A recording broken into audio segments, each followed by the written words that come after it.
Hey guys, what's up? This is Ryan here, and in today's video, I'm going to tell you how I read a book a day. I'm going to give you 6 strategies that I use because this is the number one question that I receive from you guys. How is it that I read so many books? Well, in this video, I'm going to tell you exactly how I do it. So let's get started. The first thing you need to know is the difference between fiction and nonfiction. You see, fiction tells a narrative story, whereas nonfiction tries to convey an idea. In fiction, when you're reading, you're going to have to take in all the different structures that are set into place. There's going to be setting, there's going to be character development, you're going to have a hook, you're going to have climax, you're going to have a resolution, there's going to be a plot, foreshadowing, all sorts of different devices that the author will use to try to paint a picture for the reader. And that's why when you read regular fiction books, you have to keep in mind that it's a story. And because of that, it's very time consuming to read fiction. I cannot read a fiction book in one day because it just takes too much time. But it's much more easy to read nonfiction books because they're trying to convey an idea. And throughout the book, they're going to put little bits of pieces that are going to support their conclusion or their theory or their idea. And so you'll see things like evidence, you'll see research, you'll see studies, sources, figures and charts. All of these, again, are going to support the idea that the author is trying to convey. And once you understand the idea, you can read much more quickly and try to pull out information to help you remember the concepts. The second strategy I have is that your state matters. The physical state in which you read in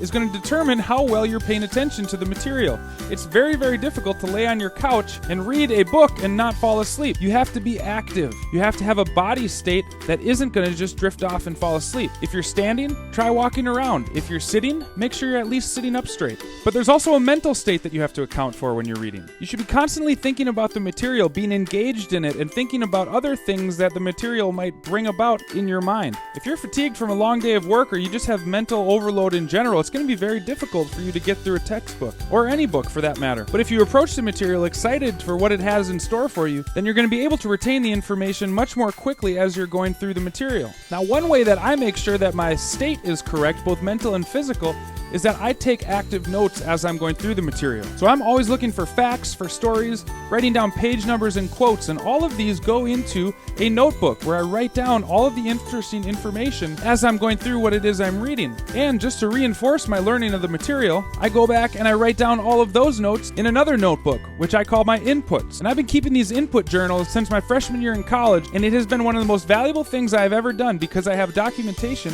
of almost every book that I've ever read. Now, the fourth thing you need to know is that you don't have to read every word if you understand it already. And if you're keeping an active state, you will probably start to understand it, which means that as you continue to read, you'll be able to increase your speed of reading as you get closer to the end of the book. A helpful thing to keep in mind is that all paragraphs are really structured the same way, where you have the first or topic sentence as the main point, and then the rest of the sentences all support that main point with data or research or stories. So here's an example paragraph that I wrote real quickly, and let's go through it, first reading every word, and then speed reading it according to these strategies. So in 2017, the best website for information was Minute Genius. According to a study by Ryan Inc., a research firm in the Midwest, 8 out of 10 people preferred Minute Genius to any other site. But you can see how the topic sentence is the main point of that paragraph, and then after that, I list the research to reinforce that main point. But let's see what it would look like if we're speed reading this paragraph. And notice the ones that I'm able to skip and the ones that I'm focusing on as we go.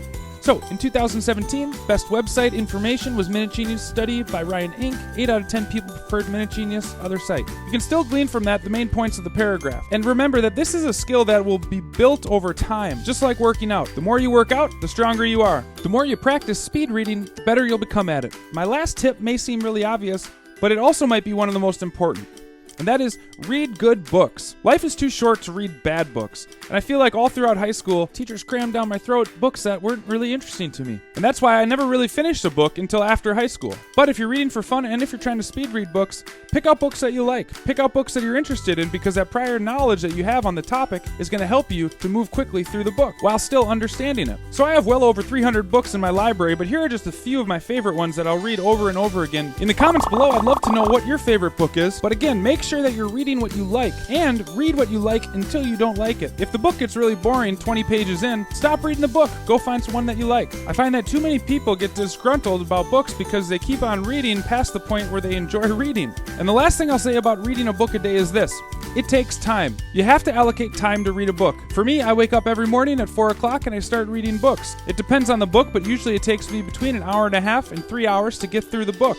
Then I go back into my inputs journal and I copy down all the important notes that I want to remember about that book. But it isn't like I just sit down and spend 10 minutes and just breeze through a book. And so if you aspire to read a book a day, try first to read a book a week, and then read a book every few days, and then maybe get up to reading a book a day. But through it all, make sure that reading is still enjoyable for you. So those are my tips for how to read a book in a day. I'd love to hear what you guys thought. Was there one that works better for you? Leave those in the comments below. Thanks so much for watching. You guys are awesome. If you want to follow me on Facebook or Instagram, you can find me at Minute Genius. Remember to give this video a like, and please don't forget to subscribe. Thanks so much and have a wonderful day. We'll see you in the next video.